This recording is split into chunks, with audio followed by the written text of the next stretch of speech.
Salut, c'est Seb et Julien. Alors, comme promis, on a prévu de faire une petite série de vidéos et aujourd'hui, on va parler du freelancing. Le freelancing, pourquoi ça peut être intéressant? Parce que c'est un des éléments qui revient tout le temps dans les questions qu'on me pose, c'est comment est-ce que je peux faire de l'argent avec Internet? J'y connais rien au dropshipping, j'y connais rien, machin, je veux pas faire des formations, etc. Enfin, il y a 1000 business models, mais il y en a un qui existe depuis très longtemps, qui est juste ce qu'on appelle freelance, mais qui est sous-traitant. Ça veut dire quoi? C'est juste quelqu'un qui est son propre patron et qui a des clients, mais ça peut être des développeurs, ça peut être des graphistes, ça peut être des gens qui ont tout simplement en fait quitté un job salarié dans lequel ils bossaient pour une seule boîte finalement pour devenir leur propre patron et fonder une petite agence, soit avec une personne, soit avec plusieurs, et d'acquérir cette liberté-là. Mais tu vois que là pour le coup, ça ne demande pas spécifiquement de compétences autres que celles que tu as déjà et qui sont celles de ton cœur de business actuel, quoi, finalement, ou de tes compétences. Tout simplement, Johnny Ive, le designer d'Apple, là c'est barré d'Apple et il fonde sa propre agence. Enfin bref, ça change rien puisque c'est toujours lui qui va dessiner une grande partie des produits Apple, mais il le fait en étant extérieur. Mais l'avantage, c'est que là, pour le coup, quand tu es ton propre patron et quand tu es développeur, et surtout dans certaines activités qui sont quand même numériques, tu as la capacité du coup à faire un peu ce qu'on fait, c'est-à-dire à travailler en remote,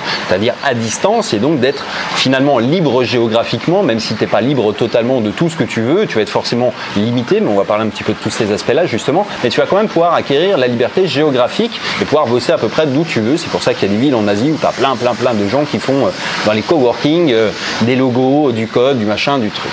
Alors toi d'ailleurs c'est un peu comme ça que tu as démarré, enfin totalement d'ailleurs, tu es développeur du coup, on bosse ensemble, on est associés, on avait fait une vidéo, donc tu regarderas la vidéo pour savoir exactement qui est Julien par rapport à moi, et puis sinon, ceci dit, pour resituer un petit peu, on a commencé à travailler ensemble puisque sous le couvert justement du freelancing, où toi c'est d'ailleurs ce que tu as fait directement après tes études.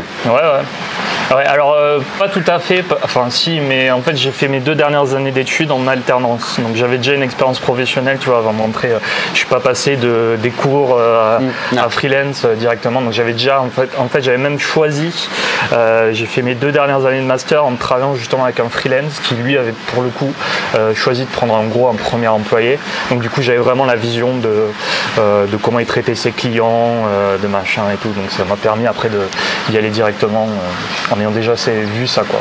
Ok. Voilà. Alors comment est-ce qu'on se lance en freelance du coup? On ouvre une auto-entreprise et puis voilà. En fait, non, moi quand j'ai commencé en tant que freelance, j'avais la chance de bosser avec cet indépendant-là pendant 2 ans, donc il m'avait proposé en fait de continuer à me sous-traiter du travail où que je sois dans le monde, chose qu'il n'a pas tout à fait comme il faut d'ailleurs, mais bon, donc il m'avait déjà proposé ça et donc moi je suis parti directement et puis après j'ai travaillé avec toi aussi, donc voilà, non, en fait il faut commencer avec un client, quoi. C'est ça. Comment est-ce qu'on trouve le premier client du coup? Si tu n'avais pas eu celui-ci, comment c'est une bonne question. C'est une bonne question, ouais. Ouais, parce qu'en fait il y a beaucoup de freelance travaillent avec le bouche à oreille, donc ça démarre comme ça en général, ça démarre toujours comme ça. Toi tu as démarré comme ça aussi, ta boîte. Donc, nous on fonctionnait selon un truc qui est toujours valide d'ailleurs, c'est qu'on proposait des tests, c'est-à-dire que voilà, on faisait en sorte de faire des trucs qui coûtaient rien quasiment aux clients et de leur dire voilà, on va montrer la valeur qu'on peut apporter, et si c'est rentable pour lui, le mec il va nous embaucher tout simplement. Donc faire un premier site internet, un premier logo, un premier machin, histoire d'avoir à la fois de l'expérience, et même si les gens payent pas, ça permet de récolter de la data, ça permet de récolter un témoignage aussi éventuellement, ça permet d'avoir quelque chose qui va monter un peu en gamme. Mais je dirais qu'aujourd'hui il y a quand même des moyens qui sont aussi simples que ça. Avec Facebook tu vas trouver 100 personnes, je sais pas, tu pourrais devenir freelance pour les youtubeurs par exemple, il suffit de les contacter, dire j'ai vu tes vignettes, elles sont vraiment dégueulasses, il y a quelqu'un qui me l'a fait, celle-ci d'ailleurs. C'était très vrai. C'était très vrai. Pour le coup, ouais, non, c'est aussi simple que ça. Aujourd'hui, dans certains secteurs, il faut juste aller chercher là où c'est demandé. Effectivement, il aurait pu faire des logos, mais les logos, il y a plein de monde. Il a choisi de faire des vignettes YouTube. Et les vignettes YouTube, il a juste contacté les youtubeurs qui avaient des vignettes dégueulasses qu'il aurait pu proposer, qui étaient à son sens plus jolies. Et c'était aussi simple que ça. Après, trouver les contacts, c'est facile aussi. Il suffit d'envoyer des messages et effectivement d'être compétent. C'est la seule clé quand même qui est là invariable pour le coup, c'est la compétence. Ouais, alors il y a deux trucs que je vais aborder. Le premier, c'est pour démarrer, du coup, moi j'ai pas vraiment eu de problème pour trouver des clients parce que j'avais mon ex-employeur et puis après j'ai bossé avec toi. Mais après, il y a eu une période pendant laquelle on a arrêté de bosser ensemble et pendant laquelle j'avais plus du coup mon ex-employeur aussi une période où c'était un peu vide. Et là, j'ai commencé à galérer. Et du coup, ce que j'ai fait en fait, c'est que j'ai utilisé le cold emailing parce qu'à l'époque déjà, on avait un petit peu quelques bases sous le coude. On avait commencé, c'était juste l'époque où on commençait. Et j'ai envoyé quelques emails et j'ai trouvé un client comme ça qui m'a tenu 2 ans, je crois, et qui me sous-traitait plein de taf. C'était une agence parisienne. Et voilà. Donc ça, c'était pour la première chose. Et on peut trouver des clients comme ça, même si c'est une très bonne méthode. Deuxième chose, pour le côté compétences, l'avantage du développement, enfin l'avantage et l'inconvénient, c'est que le développement, en fait, il y a une courbe d'apprentissage qui est assez importante. Et donc du coup, il y a une barrière à l'entrée qui est relativement importante. Il faut aussi penser à ça quand on fait du freelancing, c'est quelle est la difficulté pour atteindre le niveau de compétence qui va permettre de rentrer dans le monde professionnel. Le développement, en fait, il y a une courbe d'apprentissage qui est relativement importante. Je pense que si on s'y met vraiment, on peut commencer à être apte assez vite. Mais disons qu'il y a un effort à faire qui est assez important pour pouvoir travailler.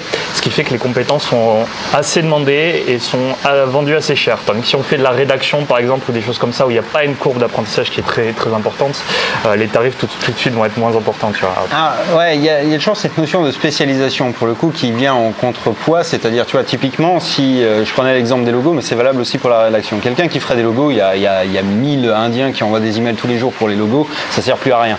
Parce que finalement, les gens peuvent trouver un truc à 5 balles et faire de 5 à 500, il faut vraiment que ça soit justifié par quelqu'un qui a une notoriété ou un truc quasiment à ce niveau-là.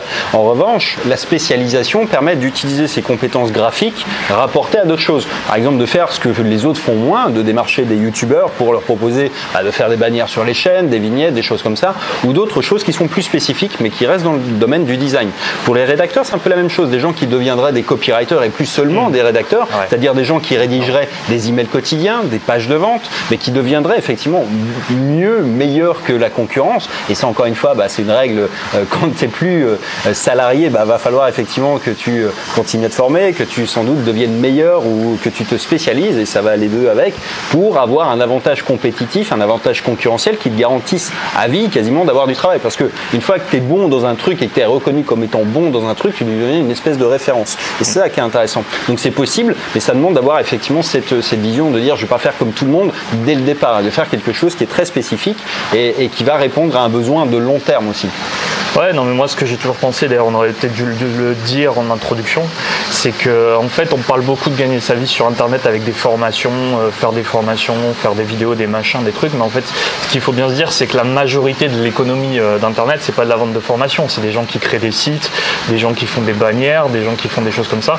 Il y a une demande à ce niveau-là qui est hyper importante. Donc, il y a plein de gens, en fait, quand ils cherchent à gagner sa vie sur Internet, ils tombent sur cette idée de faire des formations, des choses comme ça, alors qu'ils n'ont pas grand-chose à dire, quoi. Ouais. Et alors, ils ferait beaucoup mieux en fait d'acquérir des compétences qui leur permettent d'avoir ce lifestyle justement de gagner sa vie sur Internet, mais sans avoir besoin de réinventer la roue. Enfin, tu vois, l'économie d'Internet, c'est ça, c'est du code, c'est des designs, tu vois, plein de choses comme ça, quoi. Ouais, c'est sûr. Non, c'est sûr. Mais après, c'est pas des business que j'oppose, moi. En revanche, c'est des choses où là, pour le coup, effectivement, on revient sur un point qui est fondamental, je pense, c'est que la plupart du temps, on recherche toujours à pénétrer un marché où on est le moins compétent, plutôt que d'exploiter son avantage compétitif initial. Exemple, tu vois un marché en te disant ouais, il y a des gens qui font des tonnes d'argent dans les formations sur l'immobilier, je vais faire des formations sur l'immobilier, sauf que tu connais rien sur l'immobilier et que toi ton job c'est développeur.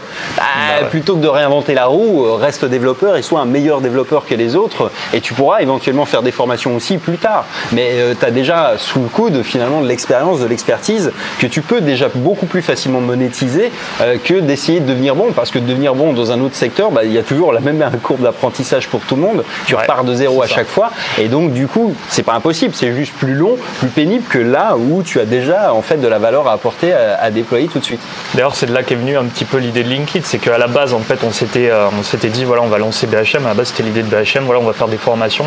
C'était justement moi après que j'arrête de bosser avec ce client qui m'avait tenu 2 ans, et donc du coup toi tu étais aussi dans une recherche de changement, et puis on s'était dit voilà, on va lancer BHM parce que on sait faire du marketing setting un peu borderline et tout.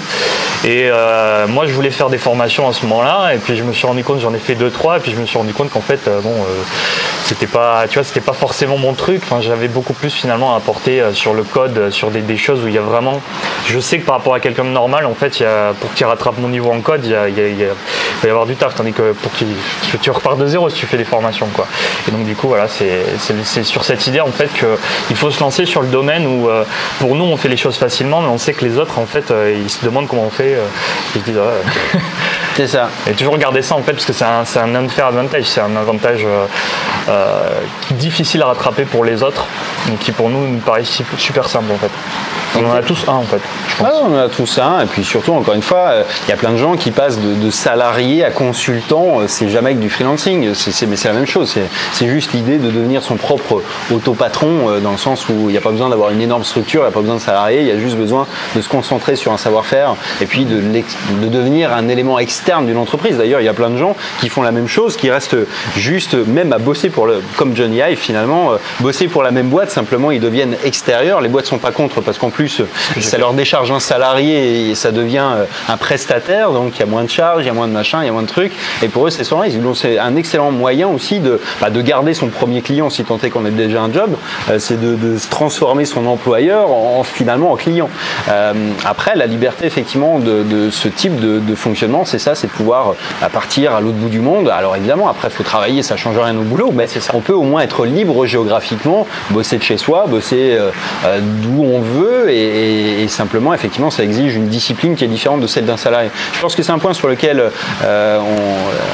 il y a peu de gens qui parlent, enfin du moins, moi je l'ai vécu aussi, mais quand on se lance, quand on crée une boîte, quand on est tout seul, en fait, bosser tout seul de chez soi, c'est extrêmement compliqué, surtout quand tu as été salarié avant, que tu es habitué aux machines à café, à la discussion, au truc. C'est quand même très, très troublant déjà de te retrouver dans un environnement où tu es tout seul, tu n'as plus de contraintes, et puis surtout après où c'est toi qui dois te motiver, qui doit te contrôler, qui doit te pousser. Et toi d'ailleurs, il y a des choses intéressantes dans ce que tu fais, c'est que tu as des systèmes qui sont un peu de psychopathe, ouais. Je n'osais pas le dire comme ça, mais effectivement de psychopathe, pour arriver à tenir en fait des trucs qui rentrent dans tes objectifs.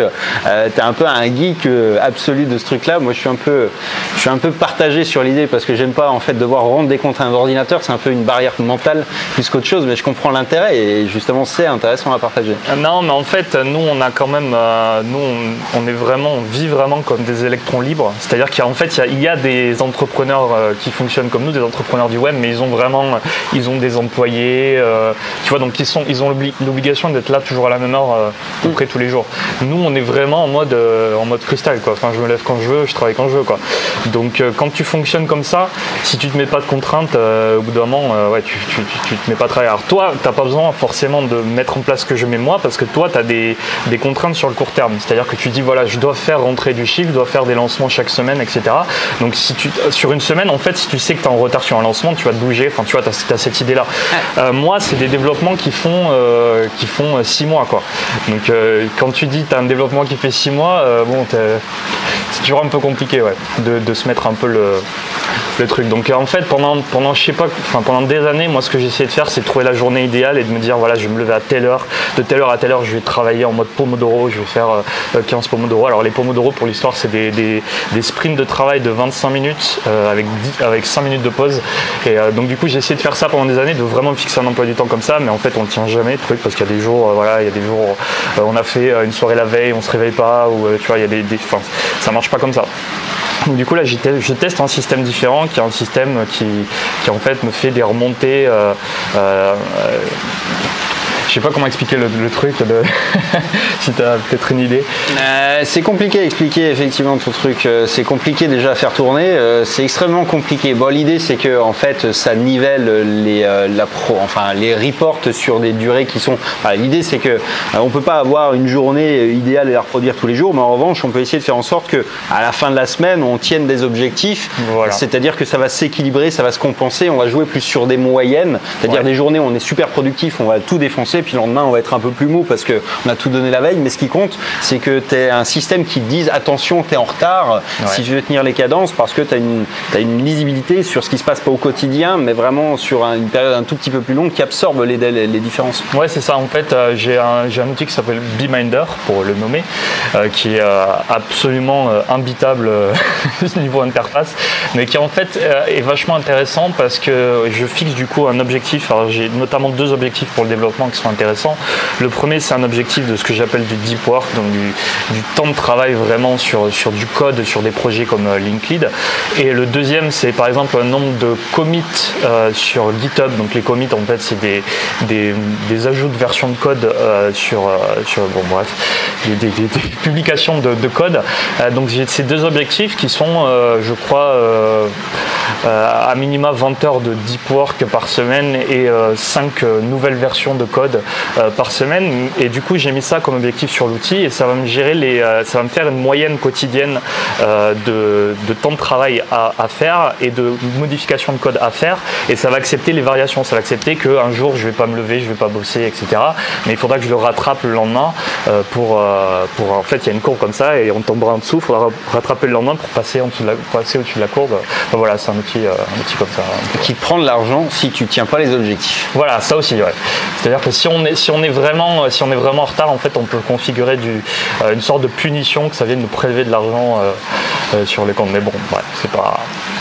Mais si, quand même, ça motive un peu, hein, même si c'est que 5 $, mais du coup, ça, juste pour le principe, tu vois, t'as pas envie.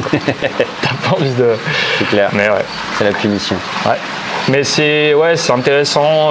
Mais maintenant, je pense de plus en plus sur les systèmes ce qu'ils appellent le quantified self, le soi quantifié, qui permet de mesurer tout ce que tu fais dans tes journées, de savoir sur quels sont les éléments à supprimer, quels sont les éléments à améliorer, etc. Parce que ce qu'on dit beaucoup, c'est que ce que tu mesures s'améliore. C'est-à-dire que rien que le fait d'avoir de la donnée sur un problème, que ce soit les ventes, le travail, les distractions, le sport, enfin je sais pas, l'alimentation. Par exemple, l'alimentation, rien que le fait de noter ce qu'on mange, en fait, on mange automatiquement 2 fois mieux en fait. Ouais. Donc c'est cette idée en fait d'avoir de la donnée qui est intéressante. Mais bon, on sort un peu du sujet là pour le coup. Non, mais c'est lié aussi parce que ça fait partie effectivement des choses auxquelles on ne pense pas. C'est après freelance, c'est bien, il y a les avantages positifs, c'est être où on veut. Après le négatif, c'est qu'il faut être tout seul et ça veut dire être capable de se gérer. Moi, je suis spécialisé dans la balance des trucs négatifs des modèles. Parce moi aussi. Donc voilà sur cet aspect-là. Après voilà, qu'est-ce qu'on peut dire sur le freelancing, comment est-ce qu'on développe une activité? Alors, ouais, il y a quand même un point qui est intéressant toujours, et là on revient à des choses que j'ai déjà pu aborder, c'est que freelance, ça peut être le début soit d'une agence, soit finalement de rester tout seul un peu dans son coin, et que c'est une bonne méthode, je trouve, pour tester déjà, pour être un peu sur un choix qui ferme rien en option, et te dire, ouais, si je voulais, je pourrais effectivement pousser, et dès que tu as plus de clients, tu vas te dire, peut-être je pourrais embaucher quelqu'un, peut-être je vais sous-traiter moi à un autre freelance, et tu peux quand même envisager de grossir, ou alors tu peux passer vraiment au step supérieur avec des agences. Il y a des gens qui ont démarré comme ça et qui peuvent monter à très gros. Après, il y a en idée de freelancing peut-être des choses. Alors, on a parlé du développeur, des gens qui font des logos, de la rédaction. Copywriting. Ouais, le copywriting. Qu'est-ce qu'on pourrait mettre dedans?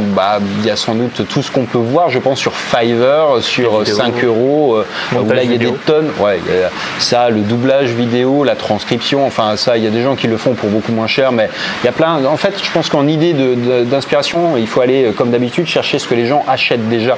Donc, c'est pour ça que Fiverr et 5euros.com, il y a déjà toute une liste de prestataires qui ont déjà des gens qui ont acheté chez eux. Il y a déjà des notes dessus. Donc, ça veut dire qu'il y a déjà eu des clients. Donc, ça veut dire qu'il y a des gens qui sont là, encore une fois, pour acheter. Je trouve que c'est une bonne manière pour éviter aussi de temps en temps d'avoir une idée géniale qui n'en est pas une, quoi. Après, ça dépend des prestations qu'on veut offrir, dans le sens où Fiverr, faire de la transcription vidéo et des voix off, je veux dire, c'est pas non plus un niveau le problème de ça, c'est qu'il n'y a pas un niveau une barrière à l'entrée du marché qui est énorme. Ah, non, je dis pas qu'il faut aller le faire sur Fiverr en revanche. Je dis juste que sur Fiverr, si tu as des gens qui achètent des prestats sur tel ou tel truc, ça donne déjà une liste de ce que les gens achètent dans un domaine. Par exemple, les gens qui vont acheter, je sais pas, au-delà du montage, il y a des mecs qui font des effets spéciaux, mais vidéo, enfin bref, il y a plein. Tu peux faire une liste comme ça, je pense, de prestats qui se vendent déjà et de finalement faire ton propre catalogue, peut-être dans un secteur, ça donne déjà des idées de ce que les gens cherchent. Ils le cherchent, ils l'achètent. S'il y a déjà des notes, c'est qu'il y a déjà eu des clients et donc de fait des clients qui achètent. Après, pas aller sur Fiverr forcément parce que hormis à faire des funnels, mais là on rentre dans le côté commercial un peu plus compliqué, c'est une bonne manière pour avoir effectivement pour prendre 5 balles, mais après il faut être beaucoup plus calé en marketing pour créer en fait une offre complémentaire qui permet à partir d'un client à 5 balles de lui en vendre pour 200 quoi. Alors après, il y a juste un sujet que je voulais ajouter à ça, c'est le point de vue de la compétence, parce que tous les trucs que tu prends là, ça prend comme postulat que voilà, tu peux te lancer. Vraiment aborder ce sujet-là. Alors pour mon histoire à moi, j'ai fait des études en informatique et tout, mais en gros, là quand même la majorité des compétences que j'utilise aujourd'hui, je les ai eues grâce à des formations sur Internet, des tutoriels sur le code, etc. et grâce à la pratique. Et en fait, si on se dit vraiment, voilà, moi je veux me lancer par exemple dans le code ou dans le design, maintenant c'est possible de se former sur Internet en suivant des formations comme ça. Et après, quand on a ce gap-là, cette différence avec les nouveaux, en fait, c'est relativement facile de trouver des contrats, des clients, etc., que ce soit dans le développement, dans le graphisme, dans des choses comme ça. J'ai rencontré le monteur d'un ami qui lui est venu, en plus il a fait venir en Thaïlande, donc il lui filme les vidéos et c'est un mec qui a 21 ou 22 ans, il est autodidacte pur et dur et il fait le montage vidéo pour plein de gens. Il a du coup, c'est juste un passionné qui a fait ça au départ pour s'amuser. Il a vu qu'il y avait des gens qui lui filaient de l'argent par montage, donc du coup il a continué, s'acheter un ou deux appareils, donc il filme en plus et du coup oui, il a vraiment zéro diplôme sur le coup. On reviendra sur le côté formation pour le développement justement sur une vidéo plus spéciale, mais ouais, c'est intéressant effectivement de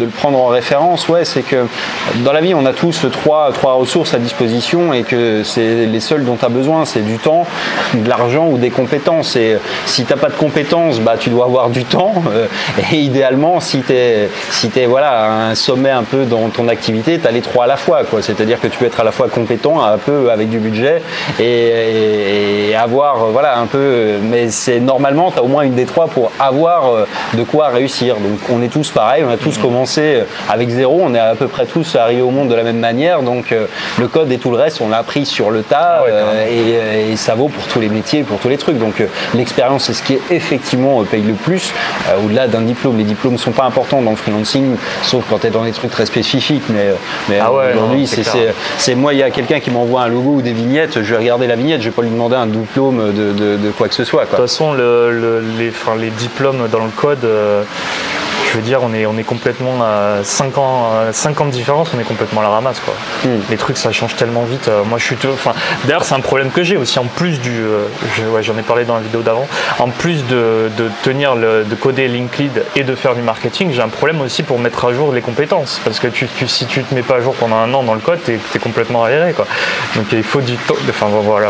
Bref, ouais non, se former sur Internet c'est clairement de toute façon les écoles sont en retard maintenant sur l'informatique, elles ont autant du mal à tenir la cadence que nous. Donc, je pense que c'est valable pour tous les secteurs. Alors c'est un peu plus marqué sans doute pour des trucs, mais tu prends le marketing, au bout d'un an, tu as 3 trucs qui ont changé, 12 machins sur Facebook, sur trucs qui sont plus valables. Ben, après, ça dépend surtout de la taille de l'entreprise. C'est-à-dire que si tu vas en école classique d'informatique, mais qu'après tu vas bosser dans une entreprise de plusieurs milliers de personnes, enfin tu vas bosser chez Airbus, ils font tous du Java. Donc les mecs, ils n'ont pas évolué depuis... ils peuvent pas faire évoluer une base de code qui fait des millions de lignes parce qu'il y a une nouvelle techno qui est sortie. Mais si tu fais du freelance, tu es obligé d'être un peu plus à la page. Tu vois, et c'est comme le marketing. Le marketing, si tu vas bosser dans une entreprise comme Airbus, tu vas pas faire du copywriting ou des trucs, des funnels ou des machins. Tu vois, t'as des trucs qui sont classiques. Mais si tu es en mode freelance, ouais, c'est sûr que les études, du coup, ça sert beaucoup moins. Quoi. Que ce soit pour le code ou pour le marketing. Du coup. Ah, c'est vrai, c'est l'expérience et la spécialisation. C'est bien en fait de revenir dessus. Effectivement, au-delà de la spécialisation qui consiste à se concentrer sur un objet, c'est aussi se concentrer sur une cible particulière et de connaître parfaitement ses besoins. C'est-à-dire qu'on pourrait, si je reprends l'exemple des youtubeurs, il y a une différence majeure et notable entre un youtubeur, je sais pas, quelqu'un qui fait 1 million d'abonnés et qui fait 1 million de vues, et quelqu'un comme moi qui a des petites vidéos mais qui a des besoins qui sont très différents, parce qu'en réalité c'est pas une question de budget, là pour le coup c'est une question d'objectif. C'est-à-dire qu'un mec comme Cyprien, il va faire des vidéos qui sont, voilà, lui il cherche, il gagne sa vie avec ce type de monétisation, il y a des codes bien précis, et puis après t'as pas forcément les mêmes codes qui régissent des youtubeurs, enfin parce que moi je suis pas vraiment un youtubeur, j'utilise YouTube mais c'est différent. Bref, tout ça pour dire qu'effectivement double spécialisation dans les funnels par exemple, effectivement on fait pas un funnel en B2B, en B2C, en coaching sportif, en machin de la même manière, donc c'est vrai que c'est intéressant d'être extrêmement calé, et c'est vrai pour n'importe quelle activité en général de toute manière, c'est d'être conscient des problématiques d'une cible, et encore une fois dans ce qu'on fait, que ce soit avec des formations, que ce soit avec des lignes de code ou avec des prestations, donc en freelance, on ne fait que résoudre un problème pour le compte des gens, quoi. Et c'est ce qui permet effectivement d'avoir toujours la certitude de vendre, c'est de dire bah, si je connais bien la cible, si je connais bien ses problèmes, bah, je vais pouvoir lui trouver une solution que peut-être personne d'autre n'est capable de lui faire, ou que personne n'avait pensé à faire avant moi, même si c'est pas forcément l'élément le plus déterminant, que ça soit neuf et nouveau, ça soit juste parfaitement exécuté, quoi. Ah ouais, non mais clairement. Donc voilà pour cette vidéo, je crois qu'on a déjà fait un beau tour. On va parler un peu de développement dans une prochaine vidéo qui viendra. En attendant, si ça t'intéresse de suivre un peu les aventures de Julien en matière de développement, il a une communication qu'il a mis en place par email, pas hebdo, enfin de temps en temps. Ouais. De temps en temps, voilà. De temps en temps. Il n'est pas sur Beefinder, donc bon, c'est pas des emails quotidiens, c'est des emails de temps en temps. C'est des emails surprises en fait. Voilà. Donc là, il partage un peu effectivement tout ce que ça implique quand tu travailles un peu dans ton coin sur des gros projets comme ça, eh bien, en matière d'organisation, et puis ça peut exactement servir en fait à des gens qui sont pas forcément dans le code mais plus du côté du coup freelance, parce que bah, voilà, tes trucs un peu geek d'organisation, malgré tout ça répond à une problématique qui touche tout le monde dans le même truc, c'est comment est-ce qu'on fait pour tenir des objectifs, garder la motivation, s'organiser, se structurer, et tout ça c'est un peu transverse par rapport au domaine juste pas seulement du code, quoi, du moins. Ouais, non, j'ai écrit un email aussi récemment sur le mindset des développeurs, comment communiquer avec des développeurs, pourquoi les développeurs sont en fait des mecs qui sont un peu socialement inaptes, ce genre de truc, quoi, tu vois. C'est en fait cette vision aussi d'un mec qui code qui peut être intéressante, quoi, voilà. Ça marche, il y aura le lien dans la description. En attendant, on se dit à très vite dans une prochaine. Ciao.